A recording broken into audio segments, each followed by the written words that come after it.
nih? Seorang promotor musik. CEO Ravel Entertainment.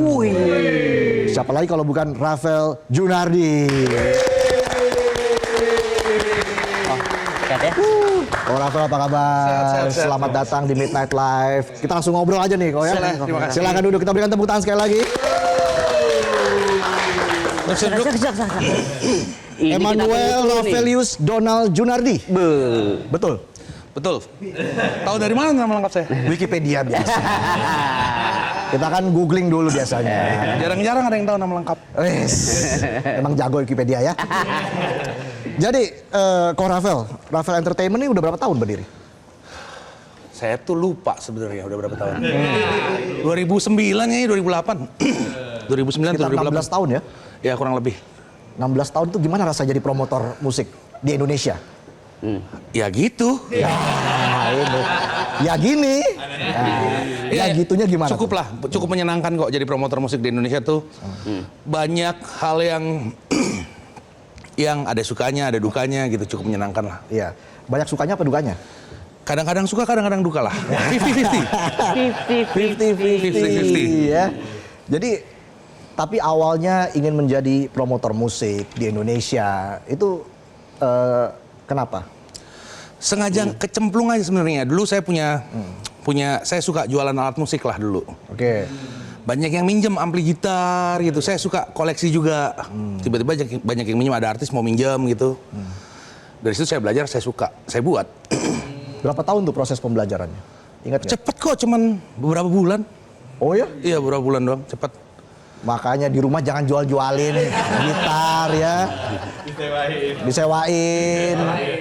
Banyak belajar juga di sini ya. Iya dong. Jadi dari jual-jualin alat musik, nyewain alat musik. Iya, jadi awalnya misalkan ada artis, kebetulan kan saya punya banyak nih ampli. Ada artis yang nggak ada di rental Indonesia. Ya. Tapi barangnya saya punya. Dipinjam sama artisnya buat main gitu. Oh ya udah nih pakai. Gitu. Akhirnya lama-lama, kayaknya asik ya, rame ya. Euforianya ke bawah, akhirnya bikin sendiri.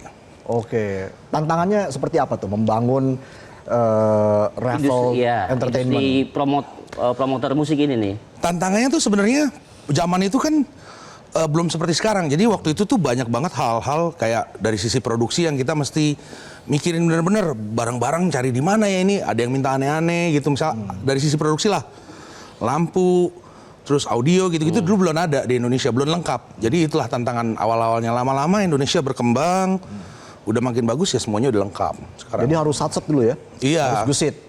Cari siapa yang punya, satu Indonesia kita teleponin. Pernah di Aceh nyari step down aja di Aceh saya bikin. Itu satu rumah, tiap rumah diketokin. Oh ya? Iya. Tiap rumah diketokin.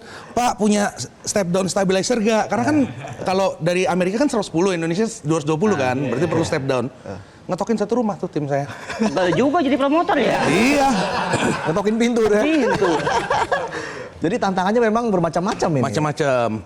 Kalau zaman sekarang tantangannya lebih ke penontonnya.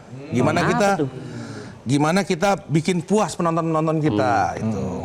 Tapi puas selama ini ya, kalau kita lihat ya dari penonton yang dari konser-konser yang digelar oleh Ravel Entertainment ini. Tapi kalau dari Ko Ravel sendiri gimana? Puas selama ini? Kalau saya yang penting penontonnya happy, saya puas. Oke. Kita kan bisnisnya bisnis service nih sebenarnya. Yoi. Bisnis jasa menghibur. Walaupun bukan kita penghiburnya. Penghiburnya orang lain tapi kita yang bikin hiburannya. Iya. Jadi kita pengen orang yang terhibur lah istilahnya gitu.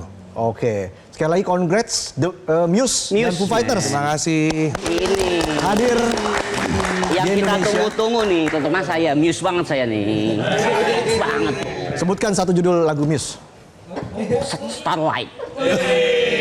Hysteria. Time's running out. Tadi kan googling juga. Udah siap nonton kayaknya. Siap banget. Gimana ceritanya bisa mendatangkan dua band besar ini? Dua band dua band top dunia lah ibaratnya ya. Foo Fighters, Muse ke Indonesia. Kalau Foo Fighters tuh saya udah yang kedua ini ditawarin sebenarnya. Dulu awal tahun kalau nggak salah tahun lalu awal tahun ditawarin, saya nggak mau. Kenapa tuh alasannya?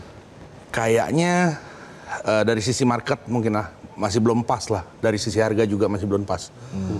Yang kedua nih harganya sama, tapi kita mikir masa iya 2 kali ditawarin kita nggak ambil. Akhirnya kita putusin kita ambil. Oke. Kalau Muse memang Awalnya tuh basically saya pengen dia tuh jadi headlinernya Hammer Sonic awalnya, festival Hammer Sonic. Cuman si Muse-nya pengen, kita pengen konser tunggal gimana? Ya udah akhirnya kita bikinin konser tunggal. Justru ditawarin duluan loh, bukan dia nyamperin. Iya. Keren. Foo Fighters yang menagih. Bukan lagi, dia nawarin, mau gak lu bikin Foo Fighters di Jakarta gitu. Oke, karena yang pertama udah ditolak nih. Pertama aku tolak. Oke.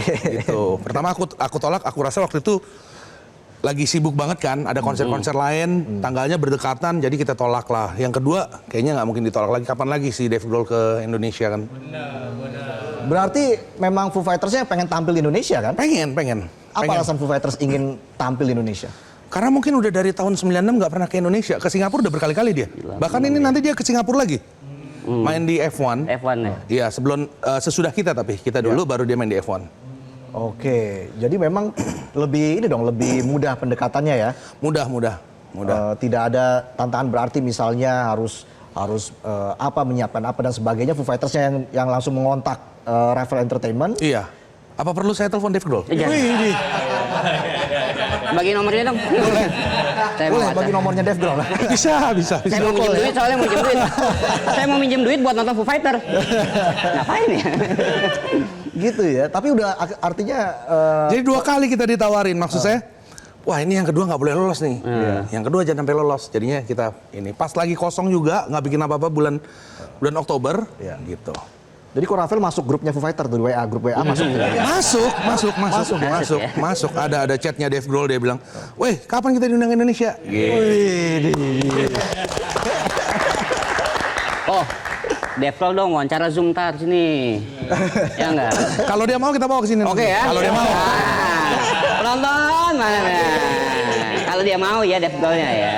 Iya, jadi memang membangun koneksi ya, menjaga hubungan. Iya, itu penting. Di bisnis ini sangat-sangat penting. Connection is number one. Connection is number one. Iya. Oke, apalagi kok mungkin yang bisa dibagikan di sini? Iya, yang paling penting tuh kalau di bisnis ini adalah, ini kan bisnis yang high risk ya. Iya. 1, koneksi paling penting. 2, lu harus jadi orang yang benar-benar bertanggung jawab. Udah itu aja. Oke. Kalau lu nggak bisa bertanggung jawab, mendingan jangan di bisnis ini. Karena kalau nggak laku kan tetap harus lu bayar semua. Iya. Gitu. Iya. Kalau Muse, ini bagaimana waktu itu strategi dari Ravel Entertainment mendatangkan Muse? Jadi awalnya Muse itu tuh kita pengen dia ada di festival Hammer Sonic, festival saya yang Hammer Sonic Festival. Terus Muse-nya pengen, oke kita pengen main di Hammer Sonic, tapi kita pengen tahu dulu line up-nya. Terus kan kita ribet kan, ditanya-tanya gitu. Dalam artian, udah deh, dia akhirnya milih konser tunggal. Ya udah kita bikinin aja konser tunggalnya sekalian. Oke. Gitu. Jadi awalnya tuh untuk Hammer Sonic sebenarnya. Prosesnya berapa lama kok negosiasi dengan Muse? 2 minggu lah. Cepet juga. Cepet ya. Kalau udah tadi yang aku bilang kan, koneksi itu kan penting. Kalau udah Iya. kita kenal, Iya. ya kita kayak ngobrol aja sama. Biasanya kalau booking artis itu kan harus booking ke manajemen atau agentnya kan. Ya kayak ngobrol sama teman, gimana ini? Lu bisa gak bikin marketnya bagus gak di sana gitu? Iya. Ya udah kita ngopi dulu nih. Di warung depan. Ya sambil gaple dikit lah ya. Agentnya pernah ke Indonesia kok, saya ajak makan juga. Oh ya? Iya. Matthew Blami. Bukan, agentnya. Agentnya, oke.